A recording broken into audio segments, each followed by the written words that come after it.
It's so good to be here. I can Hello, see world. on. It's very exciting.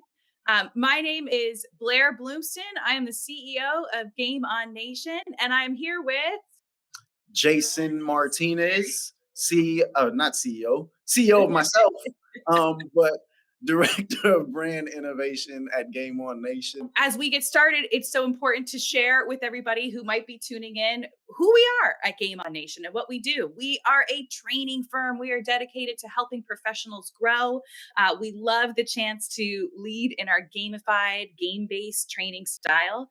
But we're also here in this live show to talk about some of the most important topics and the real of what it's like to be a working professional in this day and age, in this new normal that we're creating together. So that's what we're about. And I'm going to give you the breakdown of how this works. Okay.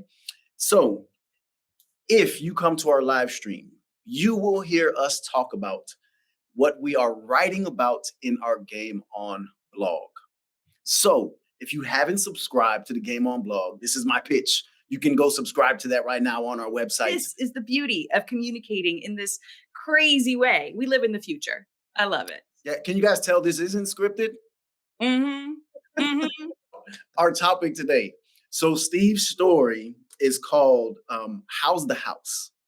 And in this story, Steve talks about his early years in theater and trying to put on this show with this group of friends. But what Blair and I are going to talk about now is how you show up makes a difference. Mm-hmm. Mm-hmm. I mean, Steve's story leads us into that because look, I'm a former actor by training. That's where I was. That's what my degree is in. I went to NYU, Marymount Manhattan College, and like I took this path of putting myself out there in front of audiences. But sometimes, like, I wanted to know what kind of audience I was going to be performing How for. we perceive what's happening in the space that we enter is important. Well, look, there's this whole important concept that perception is reality, right? Mhm. So if we work ourselves up or get into our heads before entering a situation, we could oversee it. We could overthink it. There's a Right. few different parts that we could probably talk into, right? Yeah. Is how you prepare to go into that space, how you receive the information from that space, and then how you react to that. I mean, Jason, you talked about those three steps, like, right, prepare and then receive and then react to it. But let's go back to prepare for a second. Mhm, I just adopted to always be prepared, right? I mhm. like But as I've gotten into my career longer, I've had to let go of some of that. I've had to let go of some of that, like lay things out the night before, be ready, be ready, be ready, because you just can't sustain it. I don't think. I think I was on a path to burnout when it was like, I got to prepare for the Tuesday morning huddle and then I got to prepare for this call and this call. And sometimes I just needed to be able to feel like I was enough Mhm. just to show up. Well, you're not going to be prepared for every situation. Mm. Like coming from a military background, you it's kind of expect the unexpected type of vibe. Yeah. How often are we jumping from meeting to meeting to meeting, back to back to And back? you're talking about the flow from event to event, meeting to meeting, right? And we all have to be cognizant of what we picked up on energetically in that last meeting. And do we bring it to the next group of people that we're with, right? Mhm. How do you pause and let go? Oh my gosh. How Oh, does look at someone, us. I'm we sorry. did it. Marissa, you did this for us. You gave us this moment to show your comment on screen. How does someone keep their authenticity when planning how they show up? Oh, perfect. So let's really dig into the meat of this. Mhm. First of all, we get to that moment of like our worth, believing in that, showing up for yourself, right? So that then you can carry that energy in for others. That's kind of my first step Mhm. is doing some work, some self-assessment, getting back to those strengths, right? Like what do I know? What can I count on that I know people are going to see from me? Remembering why you're there and what you're supposed to give Yeah. while you're there. Remembering that you have worth and value. And Mhm. that's tough because like sometimes our worth in the work world is defined by our title or how much we make or how progressive or what our career velocity is, but like human, what's our worth in ourself, and then how do you put that worth back into the world? What are your gifts? How can I kind of show up as the part, show up in that environment, but no, like I'm choosing this. I'm not molding myself or losing myself. I am bringing this part of myself to this work. If you chose the wrong shoes, right? Remembering what you're rooted in, remembering what your gifts are and what you have to offer can help pull you out of that moment where you might feel like everyone's looking at your shoes. That's good. If I help just one person with my story, and that is enough. Work. How you show up for yourself makes a difference on how you will show up for others. And what if we got back to the simplicity of like my mission in this human experience is to prioritize myself and my mindset and my sleep and nutrition and all of these fuels that I can take care of myself with. How can I fill my own cup so that I have enough to pour into others? You can't pour from an empty cup, right? I mean, so cliche, but very, very true. When do you create space for yourself to do that? You have to create the space. You want to create the space for others, you have to create the space for And yourself. the simplicity of 15 minutes.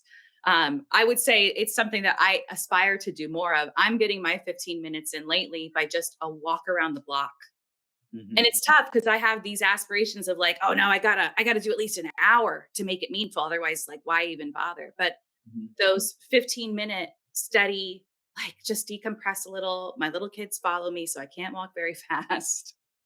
I you love know, what you said about the decompress part because so many of us are going into these back to back meetings and thinking that we need to jump right in to the topic. Sometimes we do, but can we create the space if we know that we might be riled up from from the previous meeting, or we know that we're in a very a great space, but the people in the room might not be in such a great space? Mm. We take a moment to just pause. I mean, I think that's something leaders can really do for teams or whoever's hosting the meeting. Can just it's not small talk. It's more than that. It's Mhm. that kind of like what's the state, what's the temperature, what's the climate that we're coming in from check in. I also think that these human moments are so appreciated now. It's that's when everybody says like I don't want to be transactional, I want to be transformational, you know? And if the team is prioritizing, even though it's taking time away from the meeting, if I can come in, especially when we're interfacing with clients or external partners that we're just getting to know and have those like levity, like reset together, here we are, I'm more productive on the other half of the meeting because I Yeah. feel trust there. When we're talking about how you show up makes a difference in 2022. We've talked about showing up for yourself, getting back to those feelings of worth, even if it's just for your own internal purpose. We've talked about showing up for others and that mutual reciprocation. Mhm. But yeah, we have to keep acknowledging. We can't just gloss over and get back to like, we're together. Forget everything that happened. A lot has happened, Mhm. right? But we can grow together by just acknowledging it, leaving space for it, rebuilding that trust, Mhm. and then getting into the work at hand. Bring it. I'm like leaning in. Breaking news. Uh, we get inspired from other forms of art, and music is one of those forms of art because it associates with tone. It can kind of change how we show up in a space. And so we'll have our song of the week every week that Week. Yes. connects all of these conversations from Steve's story to Blair and I on the live stream. And the song for this week is called Sunny. And everybody's like, sing it, sing it. Yes. Yes. I'm feeling it. You can speak it. Speak it with The, feeling. the first line is sunny. Yesterday, my life was filled with rain. And the next line is sunny. You smiled at me and really eased the pain. Yes. First of all, I hope that everybody who's watching and checking this out starts to hear the song in their head now. And we just can't play it because of like licenses and royalties and stuff like that. I think it is worthy to find whatever we can, whatever energy is left in ourselves to give that little bit to somebody else, to smile at them, to send that encouraging text to your colleague who you know has a big high stakes meeting coming up, right? Like not 2 minutes before, because that'll freak them out, but like at the right moment to Mhm. take those actions for others and then get that reward. We have some great comments in here too, Blair. Most smiles are started by another smile. Have a beautiful day. Thank you. This is what we talk about inside Game On every day, all day. Mhm. And we're so lucky. I'm so grateful to get to be in this space thinking about what fuels us, where we go next. Mhm. So Our topic, right, today, just to bring it home, was how you show up makes a difference for yourself and for others. Thursdays at 11:30 a.m. Eastern. You can Mhm. find Blair and I right here. Well, you know what I mean. You can find us on these different platforms. Week 2 in the books.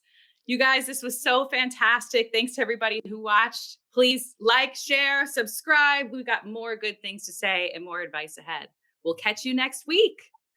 All right, I'm hitting end, Jason. I'm announcing that I'm hitting end and I'm going to hit it. Here we go.